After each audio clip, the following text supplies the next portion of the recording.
भाजप देखील बॅनरबाजी करून एक खुर्ची आहे त्याच्यावरती महापौर असं लिहिलं कमळ ठेवलेलं आहे. तर काय चप्पा भाजपमध्ये बॅनरबाजी देखील करण्यात आलेली आहे. असं आहे की येणाऱ्या महानगरपालिकेच्या निवडणुकीमध्ये खास करून ठाण्यामध्ये सत्ताधारी शिवसेना असेल यांनी आपला वेगळ्या प्रकारची बैठक आनंद आश्रमामध्ये घेतली. खासदार व जिल्हा प्रमुख नरेश मस्के यांनी ती बैठक घेतली.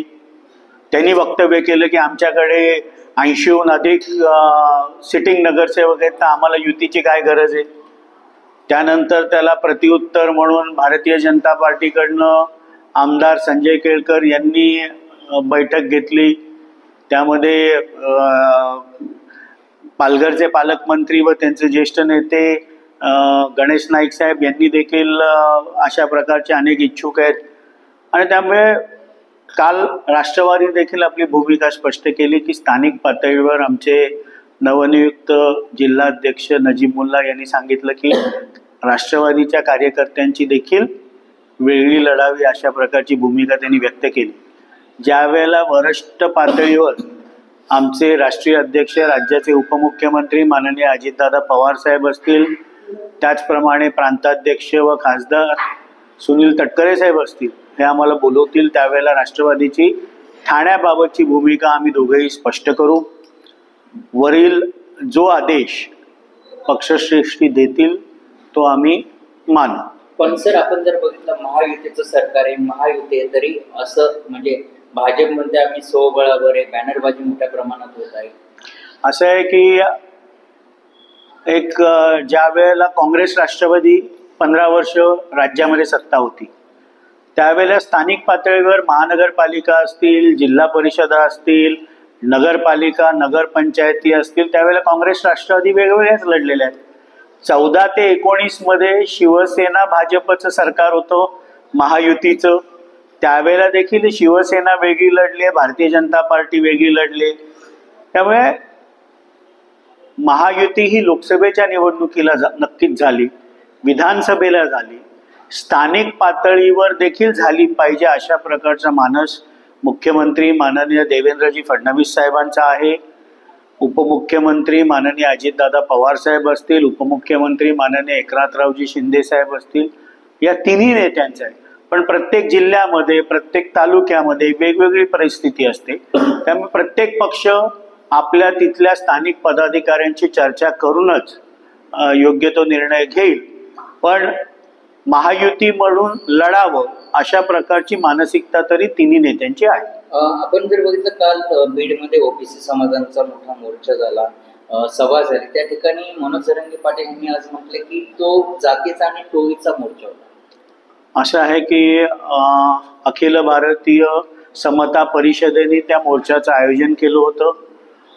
त्या मोर्चामध्येच ज्येष्ठ नेते व मंत्री छगन भुजबळ साहेबांनी स्पष्ट केलं की हा मोर्चा, ही मीटिंग कुठल्याही एका पक्षाची नाही, तर ओबीसी समाजाची ही मीटिंग आहे, हे स्पष्ट करण्यात आलं होतं. आणि त्यामुळे राष्ट्रवादी काँग्रेस पक्षाची स्पष्ट भूमिका आहे की महायुतीने जो निर्णय घेतलाय की मराठा समाजाला आपल्या हक्काचं आरक्षण मिळालंच पाहिजे, पण ओबीसी समाजाच्या मनामध्ये देखील कुठल्याही प्रकारची आशंका असता कामा नये की आमचं आरक्षण कमी होतंय. महायुतीची सरकारची ही स्पष्ट भूमिका आहे. सर, खासदार संजय राऊत म्हणतात की भाजपने जर 70-5 नारा दिला असेल तर आम्ही 75चा नारा देऊ. शिवसेना आणि मनसे ठाणे महानगरपालिकेत टिकऱ्या उडवतील असा इशारा दिला.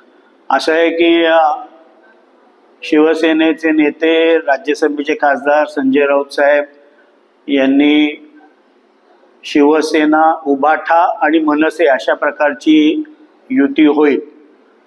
त्यांनी ते देखील स्पष्ट संकेत दिले की इंडिया आघाडी ही लोकसभा आणि विधानसभेसाठी होती. स्थानिक पातळीवर शिवसेना, उभाठा आणि मनसे युती होईल.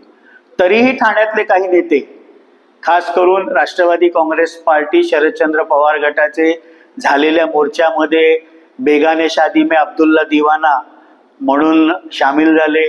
काँग्रेस देखील सामील झालं.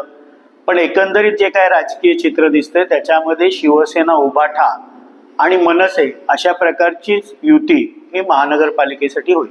काल आपण जर बघितलं मनसे अध्यक्ष राज ठाकरे यांच्या छत्रपती शिवाजी महाराज पार्क मध्ये दीपोत्सवासाठी उद्घाटनाला उद्धव ठाकरे आले होते. एकाच गाडीमधून राज ठाकरे, उद्धव ठाकरे, तर दुसऱ्या गाडीमध्ये शर्मिला ठाकरे आणि रश्मी ठाकरे होते, तर तिसऱ्या गाडीमध्ये अमित ठाकरे आणि आदित्य ठाकरे. त्यामुळे हा कौटुंबिक सोहळा आपल्याला पाहता येतोय आणि दुसरीकडे युतीचा प्रश्न निर्माण होतोय. अशा वेळी हा पुन्हा एकदा त्यांचा मेळावा जातो. असं आहे की शिवसेना उभाटाचे पक्षप्रमुख म्हणून माननीय उद्धव ठाकरे साहेब आहेत, मनसेचे प्रमुख म्हणून माननीय राजसाहेब ठाकरे आहेत. शेवटी दोन राजकीय पक्षांनी एकत्रितपणे यावं नाही यावं ह्या दोन्ही पक्ष नेतृत्वाचा तो निर्णय आहे. आणि शेवटी काल शिवतीर्थावर देखील उद्धव साहेब गेले, दीपोत्सवाचं उद्घाटन त्यांच्या हस्ते झालं. शेवटी तो कार्यक्रम माननीय राजसाहेब ठाकरेंनी घेतला होता आणि कोणाच्या हस्ते उद्घाटन करावं हा त्यांचा अधिकार आहे. राजकीय परिस्थितीमध्ये युती आघाड्या या होतच असतात. सर, मुख्य निवडणूक अधिकारी आहेत जो यांनी आदेश दिले आहेत की विरोधी पक्षांनी जे सारे घोळ सादर केले ते तपासण्याचे आदेश दिले आहेत. चौकशी करून अहवाल देखील जिल्हाधिकाऱ्यांनी ते सादर करावेत असे आदेश देण्यात आले. असं आहे की 2 दिवस कंटिन्युअस राज्याचे सर्व विरोधी पक्ष नेते म्हणजे आदरणीय शरदचंद्रजी पवार साहेब असतील, शिवसेना उभाटाचे पक्षप्रमुख असतील, मनसेचे पक्षप्रमुख असतील, काँग्रेस असेल, कम्युनिस्ट असतील, यांनी निवडणूक आयोगाची भेट घेतली. निवडणूक याद्यांमधल्या आक्षेप त्यांनी नोंदवले. शेवटी निवडणूक आयोग हे एक स्वायत्त संस्था आहे, तिला तिचे अधिकार आहेत, तिचं कार्यक्षेत्र आहे आणि त्यामुळे एखादी तक्रार त्यांच्याकडे जर ती आली असेल तर त्याची तपासणी निवडणूक आयोग करेल. मुद्दा एवढाच आहे की लोकसभेच्या यशानंतर कधीही निवडणूक याद्यांमध्ये घोळ आहे, EVM मध्ये घोळ आहे, अशा प्रकारची तक्रार ही महाविकास आघाडीला ज्यावेळेला 31 लोकसभेच्या जागा 48 पैकी मिळाल्या, महायुतीने कधीही अशा प्रकारची तक्रार केली नाही.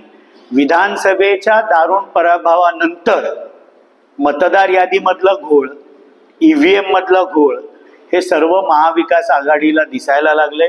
निवडणूक आयोग या त्यांच्या सर्व तक्रारींची दखल घेईल, त्यांना त्या योग्य वाटल्या तर चौकशीचे आदेश देतील. महाविकास आघाडीचे नेते राज ठाकरे, उद्धव ठाकरे आणि काँग्रेसचे काही नेते हे निवडणूक आयोगाची भेट घेतली 2दा. मतचोरी, मतयाद्यांमध्ये घोळ आणि बरेच काही पुरावे देत निवडणुका ह्या अजून पुढे ढकला. पहिला मतयादीचा जो घोळ आहे तो दुरुस्त करा, मगच इलेक्शन घ्या असं देखील. असं आहे की सर्वोच्च न्यायालयाने काही निर्देश महाराष्ट्र सरकारला दिले आणि 31 जानेवारीपर्यंत सर्व स्थानिक स्वराज्य संस्थेच्या निवडणुका झाल्या पाहिजेत अशा प्रकारचे आदेश हे सर्वोच्च न्यायालयाने दिलेले आहेत. महाराष्ट्र सरकार, युती सरकार देखील तशाच प्रकारे पावलं उचलित आहेत. निवडणूक आयोग हे निवडणुका घेत असतं आणि त्यामुळे अनेक भागांमध्ये म्हणजे काही महानगरपालिकांमध्ये 10-10 वर्ष झाली निवडणुका होऊन, काही महानगरपालिका नगरपंचायतींमध्ये 8-8 वर्ष झाली आणि त्यामुळे स्थानिक स्वराज्य संस्थेच्या निवडणुका लवकरात लवकर झाल्या पाहिजेत अशा प्रकारची स्पष्ट भूमिका ही राष्ट्रवादी काँग्रेस पक्षाची आहे. करुणा मुंडे यांनी पुन्हा एकदा एक विधान केले, कोणते घासून ठेवा हे वक्तव्य समाजासाठी आहे. धनंजय मुंडे यांच्या अंगावर मी गेली होती, मात्र माझा अर्ज जो आहे तो रद्द केला. असं म्हणजे पुन्हा एकदा धनंजय मुंडे यांनी या कौटुंबिक वादामध्ये राष्ट्रवादी काँग्रेस पार्टी कुठल्याही प्रकारची प्रतिक्रिया देऊ इच्छित नाही.